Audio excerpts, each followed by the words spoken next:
Welcome back to Pokemon episode summaries. Today, I'm doing episode 315, a Pokeblock Party. The episode begins with Ash and the gang finally having made it to the outskirts of Mauville City, as they could see the city in the distance. Before they actually arrived, though, Ash had to wait on the outskirts for all his friends to catch up, as he was way ahead of them, being super excited to compete for his third Hoenn Gym badge. Immediately upon entry into Mauville City, Ash noticed a billboard that had a huge-ass poster on it that was advertising something related to the Pokemon Trick House, otherwise known as the House of Tricks. Ash was intrigued by whatever this trick house was, but he was so intrigued that he couldn't focus on reading, so Max had to read what the poster said instead. Max essentially explained that some sort of challenge was being held at this trick house that someone had to pass, and the first person to pass the trick house would be awarded with a 1-year supply of Pokeblocks, completely free of charge. Upon hearing this, May instantly wanted to go to get some Pokeblocks to help with her future contests, as she jumped up and down, explaining this in happiness. Brock agreed to go with May to enter the trick house, as did Max, though it took Ash a while to agree, because he was trying to read the part about free Pokeblocks for himself, and he eventually managed to. Meanwhile, at another area in Mauville City, the same poster for the trick house was being shown on a pole, and Team Rocket were reading the sign. Meowth was very interested in entering the trick house as well, stating that a year-long supply of Pokeblocks would prove useful, thinking that he could eat them all for himself. Jessie agreed with Meowth, although she wanted the Pokeblocks to help her Dustox win future contests, and James wanted the Pokeblocks to sell for his profit. There were then 3 posters for the trick house lined up in succession in another part of the city, and guess who was reading these? None other than Jigglypuff. Yeah, that same Jigglypuff from the original series. It had now returned, guys, and it really wanted to enter this contest as it went towards the trick house, smiling,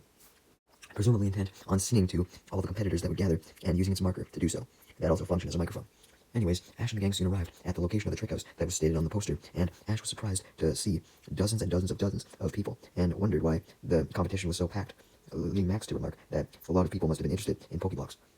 Ash was kind of intimidated by all this competition, so he asked Max to do some analyzing if he could, to see if there were any competitors who could do better at outsmarting the trick house. But just as Max was about to do this, he was knocked forward to the ground, as he held his head in pain and turned around to see what had pushed him, being a Whismur, who he stared at, recognizing it. Ash, however, saw the Whismur and didn't recognize it, so he scanned it with his Pokedex to learn more about it. May scanned Whismur with her dex as well, stating her belief that it was pretty cute, and how she kind of wanted to catch it. But just then, it was revealed that the Whismur had a trainer, as the trainer, a young girl, rushed up and picked it up, and began to scold it for running off, and apologized to Ash and the gang for Whismur's trouble, seeing how it hit Max. Max and the rest of the gang assured the girl that it was no problem, since Max had already recovered from his minor head injury that he sustained, and Ash and the gang introduced themselves to the girl, explaining that they were at the trick house for the contest to win the Pokeblocks, and the girl introduced herself back as Alana and explained that she was here to win the Pokeblocks as well. Ash and the gang then questioned if Alana happened to know anything that they should know about the contest, leading Alana to state that the host of the contest, the King of Tricks, would explain everything, and he would appear soon, also adding that she was excited to see the King of Tricks because he was very famous. Just then, a voice was heard on the loudspeaker, and all the contestants turned their attention to the stage that was in front of them all, and also in front of the actual trick house, where they saw a man who looked pretty ridiculous show up, bringing out boxes and boxes, a whole year's worth of Pokeblocks with him. This guy was none other than the King of Tricks, and immediately warned that in order to pass the trick house contest, it would take a lot of skill, intelligence, and luck, detailing that there would be a lot of challenges, and only the best of trainers would be able to make it through the trick house and receive the prize at the end, as he pointed to the Pokeblocks and clarified that whoever won would win them, which made the crowd excited, as they started to applaud. The King of Tricks then warns that it was only today that his trick house would be open to the public, and inside was a floor of puzzles and mazes that the trainers would have to overcome. The King of Tricks then turns the audience's attention to the main trick house building, particularly the 3 entrances, and tells everyone that the first challenge was to choose a door, any door, and see what place it would lead them. He laughs somewhat evilly, though, stating that all the contenders would need massive luck, as he wishes them luck, and soon disappeared seemingly into nowhere, although in reality he was just below the stage he was standing on, as one of the parts of the stage acted as a lift that lifted him down. May, being weirded out by the King of Tricks' behavior, simply stated that he was quite the inspirational speaker, being a bit sarcastic, before clarifying that she thought the guy was a bit different, and Alana agreed, although pointed out that the King of Tricks did have enough dedication to show up every single year and make those challenges. Basically, what he meant by only opening up his trick house once was only opening up once a year, not ever. Ash and the gang then go up to the 3 entrance doors, and Ash was eager to go in before a lot of other people got a head start, but he couldn't decide which one to go into. Max could, though, as he simply just went into the door on the far right, and Brock called out to him, wanting to go into this one as well, as he followed him. May eventually decided for Ash, stating that the 2 of them should go in the left door, and Ash agreed, and May then asked Alana if she wanted to join them, and she agreed, so Ash, May, and Alana went into the left entrance. As for Team Rocket, they had arrived at the site of the trick house as well, disguising themselves in scout uniforms to hide their true identities, and also were debating which entrance to pick, leading Jessie to suggest that they each split up, and each take one of the three entrances, stating that would triple their chances of winning. Although James and Meowth agreed to this at first, they soon realized that they were too scared to endure any potential tricks alone, so they decided to go together, only splitting up with Jessie. And Jessie was fine with this, as she didn't want to listen to James and Meowth complaining, so they all cheered, heading into a different entrance respectively. Jessie going in one, and James going in the other. Unbeknownst to anyone, Jigglypuff had arrived and spotted Ash, May, and Alana go inside one path and followed them, and continued to follow them as Ash, May, and Alana eventually made it to a long corridor, along with Whismer. While walking, Alana mentioned how she wanted to do this challenge specifically with her Whismer to improve their teamwork. As for Jigglypuff, it was trudging along, following Ash, Alana, and May, very excited to sing soon, though still going unnoticed. And just then, Ash, May, and Alana arrived at one of the first tricks that they would have to deal with in the trick house, a large maze with many doors. Alana and May thought that it looked difficult as fuck, but Ash wasn't worried at all, confident he could do this with his eyes closed. He tries to prove this by actually doing the maze with his eyes closed, but he doesn't walk for long before coming to a dead end, since, he obviously couldn't see where the fuck he was going, making May laugh at him, commenting that instead of shutting his eyes, Ash should be quiet and shut his mouth first, and not say things that he couldn't actually do, leaving Ash depressed at his failure and the insult. Somewhere else in the maze, Max and Brock had arrived, and were arguing about which way to go. Brock thought that they should go left, but Max pointed to the right hallway, stating that they should go down the right path because they went down the right path previously, and they ended up there. So he thought that maybe the whole trick house involved going right for some fucking reason. Of course, Brock, being sensible, told Max that his logic made no fucking sense, but Max simply went down the right pathway without Brock, and of course came to a dead end, making Brock sigh and taunt Max, stating that he told him so, leaving Max embarrassed at his failure as he just looks at the wall, too afraid to look at Brock, since he was so embarrassed. Eventually, Ash and May and Alana arrived at a part of the maze that had doors on both sides. Basically, they could go one way and there's a door, another way and there was a door, and May and Alana were discussing which door they should go in, with Ash not saying anything because he was still too embarrassed about his previous failure. Suddenly, one of the doors opened and out popped the King of Tricks, who reveals that both doors could open, obviously, but only one door would lead to the exit, or closer to it anyways. Ash, Alana, and May obviously asked what door this was, but the King of Tricks simply just gave them a terrible riddle about which door to take. He then clarified, though, that it obviously wasn't the door that he just came out of, as he goes to go inside, only to realize that he had closed the door and forgot to fucking open it because he was fucking stupid, so he smashed into it. He almost gets knocked out from the impact, but manages to get back up, although he was clearly somewhat confused, and made a bad joke about how clumsy he was, although Ash, May, and Alana just found this joke annoying. They didn't find it funny at all, and they just stared awkwardly at him, hoping that he would just go the fuck away already, and he finally did, going into the room now that the door was open. But unfortunately, he's for some reason left a fucking sponge in that room, so he tripped on it. It seemed like he was just tricking himself. Maybe that's why he was the King of Tricks. Anyways, although she didn't find the King of Tricks funny before, she couldn't help but laugh at how fucking stupid he was for falling on a sponge. And upon hearing this, the King of Tricks finally just takes his exit by going back in the room, not tripping on the sponge this time, and shutting the door behind him. May thought that the King of Tricks was fucking crazy, but Alana corrected her, stating that he wasn't really crazy, he was just different, and that's what made him funny as fuck, although May disagreed. Just then, Ash cut into May and Alana's conversation, mentioning that if the King of Tricks went in one of the doors and it didn't lead to the exit, then it must have been the other door, so he escorted Alana and May through this door and down another hallway. As Ash, Alana, and May were walking, they happened to be in the view of James and Meowth, who instantly took interest in Alana's Whismer, as they were spying a bit as they usually did. Meowth was so eager about the Whismer that he suggested that he and James follow Ash, Alana, and May and capture it. James wondered why Meowth was that interested in the Whismer, leading Meowth to have one of his boss fantasies about the Whismer acting like an alarm clock for Giovanni. James wondered how this was possible, leading Meowth to reveal Whismer's ability to make a lot of loud sounds. We then see the boss fantasy of Whismer acting like an alarm clock for Giovanni, waking him up from his bed full of Team Rocket sheets as he was in his bedtime robe. And then Meowth then suggested that Whismer could also signal when it was lunchtime and picture Giovanni eating some sandwiches with Whismer. James began to get excited to capture Whismer as well when he pictured this fantasy in his mind, and he officially decided to help Meowth when he thought of the promotion that he could get from Giovanni, and Meowth and James high-fived, cheering that they were going to get this goddamn Whismer without Jessie's help. Anyways, back with Ash, May, and Alana, after walking down the hallway for a bit, they decided to split up, having come across 3 different paths, with Ash going down one path, May going down another, and Alana and Whismer going down the third path. But unfortunately, when Ash and May yelled for each other from their respective paths, since the paths were right by each other so you could hear other people in the other paths, May and Ash both confirmed that they had unfortunately reached a dead end.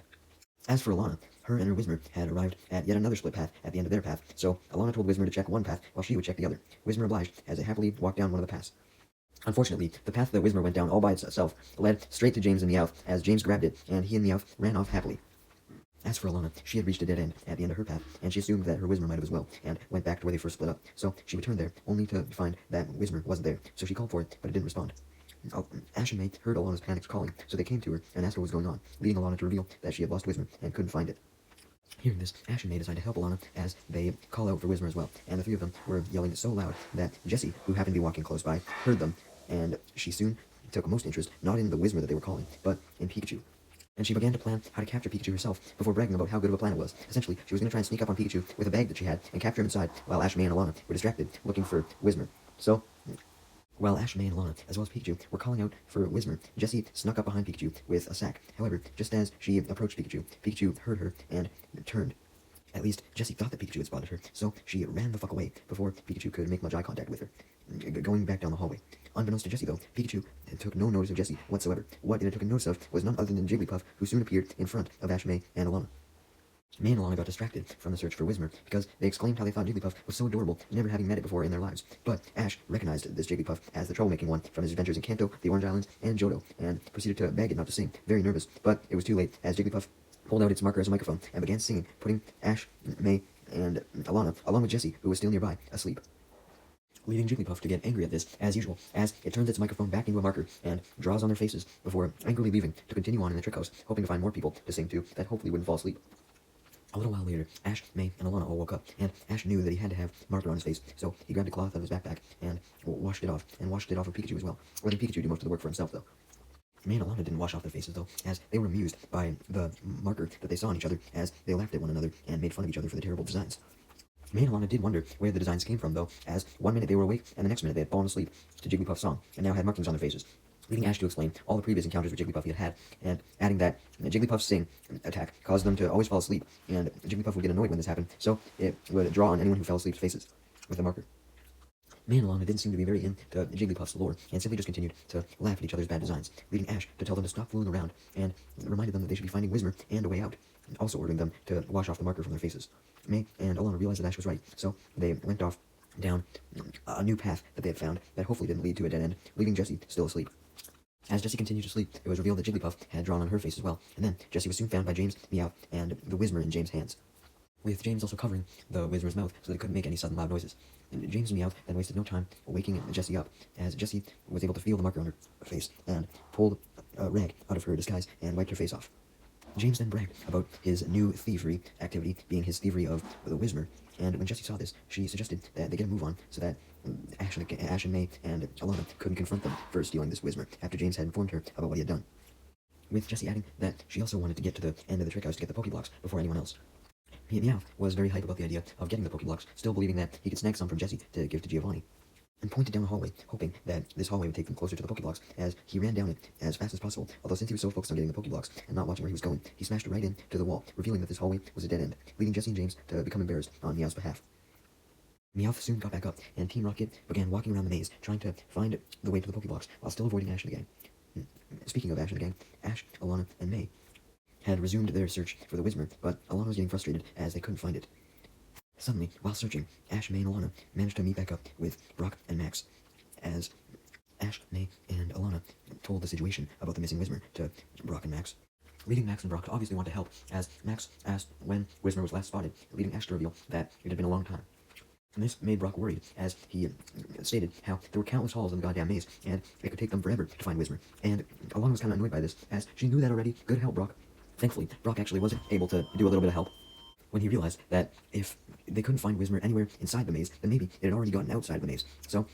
they all set their sights on getting to the exit, hoping to find Whismer there. While looking for the exit, Max suddenly walked up to the dead end that they had just reached and began to inspect it. Ash and the gang and Alana all questioned what he was doing, leading Max to explain that mazes always had secret trapdoors, so he believed that one of the dead ends could actually be a secret trapdoor. He was suddenly proved right as the wall that he touched swung open, causing Max to fall forward, although he was happy as he had fallen straight out of the maze, and Ash and the gang and Alana quickly followed. Ash and the gang were shocked that Max was actually right about the trapdoor and the fact that they had gotten out, and they were even more shocked as the King of Tricks suddenly appeared, climbing over a wall, and congratulated Ash and the gang and Alana on making it out of the maze, stating that he was impressed. But before he could finish his sentence, he was cut short as he slipped and fell off the wall. May was concerned that the King of Tricks was so foolish that he would hurt himself, particularly falling off walls all the time. But Alana assured May that the King of Tricks did this shit every year, and just sighed, along with the rest of the gang, at the King of Tricks' shenanigans. Just then, May realized that Brock's hypothesis of Whismer potentially being outside of the maze was wrong, as Whismer wasn't there, so she suggested to Alana that they go back inside the maze and look for it again, although Alana was hesitant, still believing that Whismer could have been outside. Before they could look anymore, though, they then saw Team Rocket approach, as they had managed to find yet another hidden door in a wall somehow. don't question it, and they were now standing right by Ash and the gang and Alana. When Team Rocket spotted Ash and the gang and Alana, they tried to just walk away and act as if they hadn't seen them so that they could escape with Whismer, although it was too late as Alana had spotted them, and more particularly her Whismer, as she eagerly ran up to Team Rocket. She thanked James for finding it and taking care of it in his arms as she grabbed it from him and hugged it. Team Rocket were so shocked at how effortlessly they had just lost hold of Whismer, so they couldn't do anything but watch, frozen, as Alana continued to hug her Whismer, and Ash and the gang thanked Team Rocket for finding Whismer as well, happy to see Whismer and Alana reunited, making Team Rocket sigh in annoyance. They had failed yet again. Just then, though, Ash and the gang and Team Rocket had another problem on their hands, Jigglypuff, as it appeared on the wall above them, the same wall that the King of Tricks had fell down. Max saw Jigglypuff happily smiling at all of them and got excited, as this was the first time he had seen a Jigglypuff, although everyone else, having experienced Jigglypuff before, warned Max that he shouldn't be excited, as Jigglypuff began singing yet again, putting everyone to sleep, before anyone could explain to Max why he shouldn't have been excited. Of course, Jigglypuff got immensely angry at seeing how everyone had fallen asleep, slumping on top of each other after hearing it singing, and pulled out its microphone again, turning it into a marker, going to draw on everyone's faces, when it soon noticed that Whismer was wide awake and happily dancing along to Jigglypuff's singing, even after Jigglypuff had stopped singing. At first, Jigglypuff was very shocked and confused as to how someone had actually stayed awake for its song, but it was extremely happy, nonetheless, to finally have someone hear it in its full version, as it jumped down from the wall and danced around with Whismer in celebration, continuing to sing. Cheering and jumping for joy, Jigglypuff finally had someone to listen to its song. Unbeknownst to Jigglypuff, though, the main reason why Whismer was able to stay awake, even though it did in fact like the song, was because of its soundproof ability, which made it immune to attacks like sing. Although Jigglypuff was pleased to finally have a friend, it then set off going around the trick house some more, away from Whismer and Ash and the gang, and Alana, looking to potentially find more people who would be able to stay awake and listen to it singing. Eventually, Ash and the gang and Alana woke up, and May and Alana laughed at each other again due to how ridiculous their faces looked, but Ash and the gang reminded them to wash off their faces, and Ash also told Max this for the first time, since this was his first experience with the Jigglypuff. As everyone was washing off their faces, Alana looked over to her Whismer and didn't even pay any attention to the fact that Jigglypuff was gone, instead focusing on how Whismer hadn't been scribbled on with marker, and questioned why this was. Leading Max to state something that we already knew, but Alana surprisingly didn't know, despite having a Whismer for so long, being that Whismer had the soundproof ability, so it was immune to sound moves like sing. Then, Ash and the gang and Alana realized that even though they had reached the end of the maze, they had not reached the end of the trick house yet. They still had a long ways to go before they could get the Pokéblock prize, so they continued onwards to the next part of the trick house. And they left Team Rocket and the King of Tricks still sleeping. Shortly after Ash and the gang and Alana continued on, Team Rocket woke up, and this was several minutes later, so Ash and the gang and Alana were long gone by this point, making Team Rocket cry in sadness that they had lost Whismer and Ash and the gang, so now they couldn't get Whismer back. However, Meowth simply claimed that they could just continue on into the trick house like Ash and the gang usually did, and therefore they could find them again and steal Whismer again, and then hopefully get ahead of them so they can get to the end of the trick house first and get the Pokeblocks. Wobbuffet then forcibly pops out his Pokeball, encouraging Team Rocket to go through with this, as they do, continuing on in Ash and the gang's direction, as the King of Tricks had woken up as well by this point and actually left the area before Team Rocket did. Eventually, Ash and the gang and Alana made it to the second obstacle of the trick house, being a room with a raging waterfall with wide logs over top to provide a crossing point over a canyon where the waterfall originated from. As you can see in the picture here, there's essentially just a huge canyon with the river and a waterfall, and there were logs to cross. Ash was scared to make another mistake like he had with the maze, but he decided to be the first one to cross the logs, particularly one of them, which he noticed looked sturdy, scared as fuck as he looked down, and soon everyone else followed him.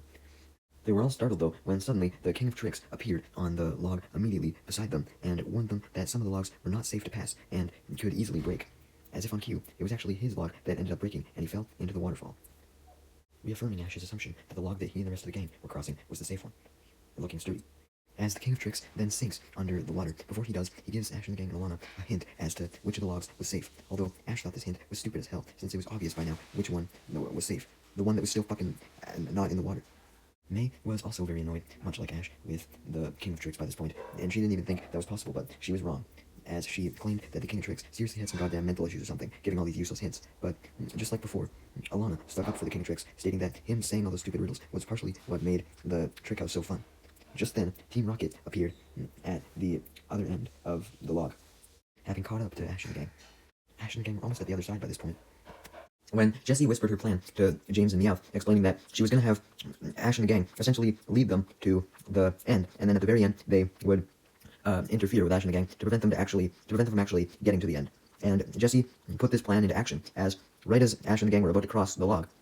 Jessie kicked the log, lying that she did this on accident. Although Ash and the gang weren't stupid, they knew that Jessie did this on purpose, because now Ash and the gang were angry as fuck, having been knocked into the water, since when Jessie kicked the log, it caused them to fall off and allowed Team Rocket to go running across the log onto the other side, laughing as they did so. Although, fortunately, Ash and the gang weren't far behind, as They were able to stop themselves from drowning in the water as they swam up, and then managed to swim to the other side, climbing up the ravine that was surrounding the river. Basically, they made it to the other side shortly after Team Rocket had, and they all entered the next obstacle room, which featured several ropes hanging from the ceiling, which were over a gap filled with water, and the job was to swing across the rope to the other side. Since Team Rocket had the lead, they were able to swing across first, doing so very easily, getting to the other side, as the King of Tricks suddenly rushed ahead of Ash and the gang, having somehow swam to this area as well, and congratulated Team Rocket on taking the lead, as he tried to swing over to the other side himself, warning Ash and the gang that if the wrong rope was picked, then it could be too long and cause everyone to bash into the wall if they used it. Basically, the rope would go out of control and not be able to swing properly, and therefore the person would hit the wall as opposed to reaching the other side. Ironically though, despite the King of Tricks being the one to give this warning, when he swung over, he crashed into the wall, leading Ash and the gang and Alana to look on embarrassingly. Especially May, as usual, who really thought that the King of Tricks was nuts, and perhaps has hit that wall in all those previous years too many times, and that caused brain damage. And even Alana admitted that the King of Tricks was crazy, although she once again was happy about this, stating that the King of Tricks being crazy was part of his charm. Anyways, Ash realized that if the King of Tricks had triggered the faulty rope, then all the other ropes were likely safe. So he declared that he and the rest of the gang and Alana should follow after Team Rocket and try and reach the end first. They couldn't let Team Rocket win, so they all got ready to swing to the other side on the ropes. Before going though, since Alana had to hold on to her Whismer while going on the rope, since she didn't like to have it in its Pokeball for some reason, she asked Whismer if it was ready to go across the rope, and it nods. So they all swing. Unfortunately, Team Rocket were determined to not have Ash and the gang catch up to them now, since they realized that they didn't need Ash and the gang anymore. They had managed to cross on their own without any trickery. So James launched a large mechanical hand that he somehow had, likely from the Meowth balloon, and their seemingly endless supplies of those, and the hand smacked into Ash and the gang as they were swinging, causing them to fall into the river below, as Team Rocket laughed and headed off to the next room. Upon entering this next room, Team Rocket saw numerous boxes nailed to the ceiling with ropes attached, with each of these boxes being different colors. Team Rocket wondered what they were supposed to do, so the King of Tricks suddenly appeared again, just as Ash and the gang and Alana caught up as well, and demonstrated what had to be done, as he climbed one of the ropes and explained that only one of the ropes led to the next floor, and the rest were booby-trapped. Basically, the goal was to climb to the top of the ropes and touch the box at the top, and one of the boxes would lead to the next area, while all the other ones would result in a hammer coming out to smash the person who activated that box. Specifically toy hammers, so Ash and the gang and Alana thought that the hammers wouldn't hurt so much, but the King of Tricks, when he did his demonstration, as usual, fucked something up, as he took the wrong rope, since he didn't want to reveal the actual location of the exit, which caused a toy hammer to come out of the box that he touched and bash him straight on the head, causing him to fall on the floor. Almost knocked out from all his falls at this point. And May was getting extremely annoyed by the King of Tricks, yet again, sighing in annoyance, and yelling at the King of Tricks for bothering to even go through with all his demonstrations, as it always ended up with him getting hurt. However, Alana reminded May that the King of Tricks always did all these demonstrations every goddamn year, and he was fine at the end of the day, so it didn't really matter how much times he got injured, it seemed. Suddenly, as the King of Tricks was still lying there, Ash realized that Team Rocket had disappeared, so he foolishly believed that maybe they had fallen and fucking died or some shit. So he was confident in grabbing one of the ropes leading up to the red box, believing that one to hopefully be the exit to the next area, as the rest of the gang followed him, climbing up to the red box. Fortunately, it seems as though Ash had good intuition, because the red box was one of the few boxes that would lead to the next area. However, this was also the box that Team Rocket had already went in to get to the next area, so when Ash and the gang climbed up to it, James suddenly popped out, followed by Meowth and Jessie, and he smiled immensely, taunting Ash and the gang about how they should just stay the fuck down, as he grabbed some scissors and cut the rope, sending them plummeting down to the floor. Ash held his head in pain from the fall, and complained about how Team Rocket weren't playing fair. They were fucking trying to ruin their groove, which just made Team Rocket laugh as they continued on to the next area.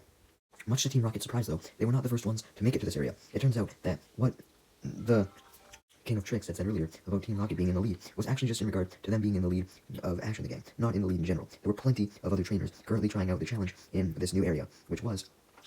to get to the other side of a sandy area without falling into any of the numerous hidden pitfalls that had been dug. A whole bunch of other trainers were already trying to make it to the other side, but they were all falling into the pitfalls.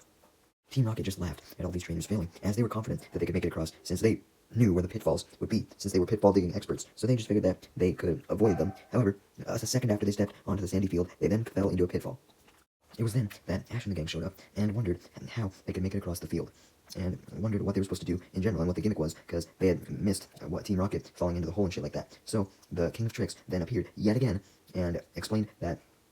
Ash and the gang had to carefully make it across without falling into any of the pitfalls, which we already knew. And of course, when the King of Tricks did his usual demonstration of this, he accidentally fell into a hole himself. At this point, it wasn't just May that was annoyed with his antics, but Alana was as well, as they both sighed in annoyance, with May suggesting that this dude was probably just falling in all these holes and falling for all these traps to bring attention to himself. stating that he must be lonely and he wanted to try and get attention from people. And Alana added that he was probably lonely for many years, and admitted that she still felt a little bit bad for him because of that. Despite the King of Tricks' failure, Ash was overconfident that he would ace this, as he claimed he had been practicing falling into holes because of all of Team Rocket's holes. However, his overconfidence soon showed, as he wasn't paying attention to where he was stepping and stepped into a hidden pitfall, leading May to taunt that even through all this time of interacting with Team Rocket, Ash still needed more practice falling into their holes clearly. After a long-ass fucking time, both Ash and the gang and Team Rocket were eventually able to make it to the next stage. Although Team Rocket, of course, made it there first. So, by the time Ash and the gang arrived, and Alana surmised that they were likely in one of the last rooms, since it was empty, so therefore, most people must not have made it yet, so it had to be getting close to the end. Team Rocket then showed up in new disguises, which they claimed were Trick House employee outfits, stating that they were Trick House employees, as they went up to Ash and the gang by swinging on a gigantic jump rope. And once they made it to Ash and the gang, they told them what the challenge of the room was, clarifying that it was in fact the last challenge, stating that it was a jump rope challenge, and all that had to be done was successfully jumping over a jump rope 10 times in a row, and therefore they would win the Trick House competition and win the Pokeblocks. Ash and the gang couldn't help but laugh a little bit, confident that they could win this challenge, surprised that the last one was this easy, as they began to jump rope with Jesse and James holding the rope and spinning it for Ash and the gang to jump over. After some time, Ash and the gang had jumped over the rope 10 times in a row without fail, and believed that they had won, so they stopped jumping and cheered with happiness when suddenly Jesse and James tied them up with the rope and grabbed Pikachu and Whismur, stuffing them into a sack, the same sack that Jesse had earlier. Upon seeing this, Ash and the gang and Alana finally realized that Team Rocket were not Trick House employees, as Team Rocket laughs that Ash and the gang actually fell for their disguise, as they pulled them off, returning to their original scout disguises before taking them off as well, and stating their motto, revealing themselves as Team Rocket. Ash then asks them what the fuck they were doing in a place like this, leading Team Rocket to explain their plan to steal Pikachu, Whismur, and the Pokeblocks. And we're very happy, as now they had Pikachu and Whismur, and were about to get the Pokeblocks, believing that they were in the lead, since no one else was nearby. While Team Rocket were happily bragging about what they were going to do now that they had Pikachu, Whismur, and the Pokeblocks, Ash took the opportunity of Team Rocket being distracted to manage to get his hand through the rope, basically kind of breaking it free a little bit, enough to squirm it to reach one of his Pokeballs, being Corefish's, as he sends out Corfish and has it use a vice grip to cut the rope, setting Ash and the gang and Alana free, leading Ash to thank Corfish for its help, as Jesse and James and Meowth got angry at Ash and the gang escaping. So, Jesse and James sent out their Viper and Cacnea, respectively, to stop them, although Cacnea hugged James first, prickling him. And eventually, Cacnea stopped hugging James and was able to use Pin Missile, directly going for Corfish, although Corfish negated the attack by going for a Harden to increase its defenses and deflect the Pin Missiles. Corfish then went in for a Crab Hammer on Cacnea, which sent it knocking back straight into Meowth, causing Meowth to drop the bag, setting Whismur and Pikachu free, as the bag exploded when Meowth dropped it, since Whismur and Pikachu were squirming around, and Whismur and Pikachu instantly ran back to their trainers, Alana and Ash. Although Whismur didn't even have to go to Alana, because upon seeing Pikachu and Whismur burst from the bag, Alana already ran up to them and checked on both of them to make sure they were okay, and eagerly grabbed Whismur, hugging it, before sending Whismur into battle to get revenge on Team Rocket. Before Whismur could launch any attacks, though, Jessie just laughed at the Whismur, calling it pathetic, stating it would only be good for making sounds and keeping Giovanni awake and shit like that, not for battling, as she told her Seviper to attack it with a rap, and Seviper did so, and was about to bring Whismur back to Team Rocket, but Alana was extremely enraged at how her Whismur was being treated, and she ordered it to fight back with a screech and uproar combined. This was so fucking loud that everyone winced in pain and covered their ears, screaming, with the exception of only Alana and Seviper, since Alana was used to Whismur's attacks by now. With Jessie now too busy plugging her ears, too busy to order any more attacks from Seviper, Whismur took the opportunity to use a supersonic to free itself from Seviper's rap, and then followed up with a hyper voice. This hyper voice hit both Cacnea and Seviper, knocking them out and sending them flying into Team Rocket, leading Corfish to finish Team Rocket off with a Crab Hammer, sending them blasting off through the roof of the Trick House. With Team Rocket gone, Alana got back to hugging her Whismur, only wanting to hug it more after its awesome battle display against Team Rocket. Suddenly, the King of Tricks' voice echoed throughout a speaker in the House of Tricks, as he revealed that there was now a winner of the Trick House contest, making Alana realize that if the winner wasn't them or Team Rocket, then this winner must have already passed through the final stage quite a long time ago, since they didn't encounter them. The King of Tricks then ordered everyone else to come back to the Trick House's front entrance to watch the award ceremony for this trainer. So, Ash and the gang and Alana all headed to the front of the Trick House, where all the other trainers had gathered. The King of Tricks had brought the winner up to a pedestal in front of the Trick House and introduced him as Ivan, a young boy from Mauville City. And Ash and the gang and Alana, along with the rest of the crowd, then clap immensely as Ivan is given the prize of a year-long supply of Pokeblocks, along with a certificate proving that he had passed the Trick House. However, there were too many boxes of Pokeblocks stacked on top of each other, so Ivan was having trouble holding them all. So, Ivan asked the King of Tricks for help holding all the boxes, but the King of Tricks was too busy glazing up Ivan's victory some more, not noticing that Ivan was in trouble, as he dropped all the boxes and fell over, having lost his balance. The King of Tricks took no fault for this, blaming it all on Ivan, stating that Ivan should be more careful, because otherwise the Pokéblock boxes could land on the audience, so he told the audience to watch out. And in case the audience was worried about the Pokéblock boxes falling on them, the King of Tricks then told a whole bunch of bad jokes to the audience in an attempt to get them to calm down, making May extremely annoyed, commenting that the King of Tricks could definitely use some better jokes, though Alana admitted that even though these jokes were bad, they were way better than last year's. Somewhat laughing at the King of Tricks, while May just sighed in annoyance. May then changed the subject a little bit, asking Alana if she was disappointed that she didn't win the Pokéblock prize, admitting that she felt bad for Alana since she or herself may have actually won if Team Rocket hadn't messed everything up. Much to May's surprise, though, Alana revealed that she didn't really feel disappointed that she lost out on the Pokéblocks at all, as she still got to spend time and battle together with her Whismur, adding that she was happy all the time as long as she was with her Whismur, and was especially happy this time because she finally got to see her Whismur reach its full potential battling against Team Rocket, and she smiles at Whismur before realizing that Whismur had fallen asleep in her arms, leading May to comment that all those loud attacks they had unleashed must have taken a lot out of it, so it was probably really tired. Rock and Max then looked at Max's Pokénav and saw that the Mauville City gym was not far ahead whatsoever. It was literally just like probably 50 feet away, if that, making Ash excited about finally winning his third badge and stating that they should head there immediately since the whole situation at the Trick House was done, and everyone else agreed. With the exception of Alana and her Whismur, as Alana declared that she wanted to stay behind at the Trick House for a little bit longer and enjoy the celebration of Ivan winning. Just then, though, May suddenly remembered Jigglypuff and wonders where it had went, because it just seemed to disappear, and the rest of them all wondered this as well now, when suddenly Jigglypuff appeared on stage and started to sing, putting the King of Tricks, along with everyone else in the crowd, and Ash and the gang and Alana, fast asleep, including Ivan as well. However, Jigglypuff soon stopped its singing and got angry when it realized that the entire crowd had fallen asleep. Jigglypuff soon cheered up, though, as it noticed Whismur in the crowd, standing up, and thought that it was still awake, just like before, and happily ran down to greet its friend and continue singing for it, but much to Jigglypuff's rage and dismay, Whismur collapsed, sleeping. And Jigglypuff thought that this was because of its song, when in reality, Whismur had actually just been sleeping standing up the whole time because of the exhaustion from the events in the Trick House. Jigglypuff was pissed the fuck off now, as it stopped singing and dancing again, mad at the fact that there truly was no one who would stay awake and listen to its song, as it scribbled on Ivan, King of Tricks, Ash and the gang, Alana, all of the random competitors, and even Whismur this time. And then, once they all had scribbles on their faces, Jigglypuff angrily stormed off into the forest, hoping that it could eventually find someone who would listen to its song. Although, we wouldn't find out if it would for a very long time, as this is actually the last time that we're going to see Jigglypuff in like hundreds and hundreds of episodes. What episode will it come back? Well, they'll just have to wait. Probably years, to be honest. Eventually, Ash and the gang and everyone else woke up, and Ash and the gang said goodbye to Alana and her Whismur as they went to the Mauville City gym. Finally time for Ash's third home gym badge.